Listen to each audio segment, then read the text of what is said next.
À l'issue d'une décision particulièrement motivée, la Cour d'appel de Paris confirme partiellement la condamnation d'un grand distributeur pour pratiques restrictives de concurrence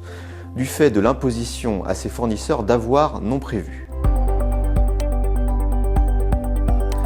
En 2016, une enquête de la DGCCRF a mis en lumière que des fournisseurs avaient accordé aux sociétés du groupe Casino des avantages financiers sous la forme d'avoirs non prévus à l'issue de la négociation commerciale annuelle et ne correspondant ni à des règlements de litige ni à des remises contractuelles pour un montant total de 20 millions d'euros entre 2012 et 2014, créant ainsi un déséquilibre significatif entre les droits et obligations des parties. Le ministre chargé de l'économie avait alors assigné les sociétés du groupe Casino devant le tribunal de commerce de Paris, qui par jugement du 27 avril 2020 les a condamnés à restituer les sommes indûment perçues et à prononcer une amende civile d'1 million d'euros.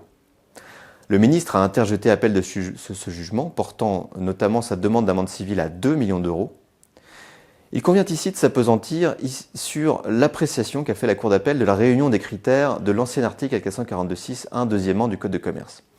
Le dit article, dans sa version applicable aux faits litigieux, dispose qu'engage la responsabilité de son auteur et l'oblige à réparer le préjudice causé le fait par tout producteur, commerçant, industriel ou personne immatriculée au répertoire des métiers de soumettre ou tenter de soumettre un partenaire commercial à des obligations créant un déséquilibre significatif dans les droits et obligations des parties. Classiquement, la Cour est amenée à caractériser d'une part la tentative de soumission à des obligations et d'autre part le déséquilibre significatif dans les droits et obligations des parties. Sur la caractérisation de la tentative de soumission à des obligations, la Cour d'appel de Paris, à l'issue d'un développement particulièrement motivé et documenté, rappelle la nécessité de démontrer l'absence de négociation effective ou de sa possibilité des clauses ou obligations incriminées, laquelle s'apprécie en considération du contexte matériel et économique de la conclusion proposée ou effective. Au cas d'espèce, la Cour retient qu'en l'absence d'analyse concrète de la situation de chaque fournisseur à l'égard des sociétés du groupe Casino, et en l'état des éléments fournis à la Cour, aucun déséquilibre du rapport de force entre celle-ci et chacun des fournisseurs concernés n'est établi. Elle se livre ensuite à une appréciation in concreto des conditions de la négociation pour caractériser la soumission ou tentative de soumission. Dans cette analyse, elle relève que le ministre chargé de l'économie est défaillant dans la caractérisation de la réunion des éléments constitutifs de la pratique restrictive de concurrence alléguée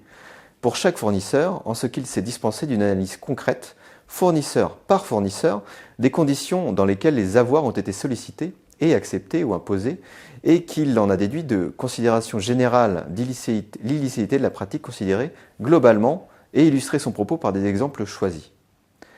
Au terme d'une analyse fournisseur par fournisseur, la Cour caractérise l'existence d'une soumission pour 6 fournisseurs et infirme le jugement de première instance pour 4 autres ayant bénéficié de circonstances, notamment les négociations effectives, l'existence de contreparties, qui sont exclusives de soumission.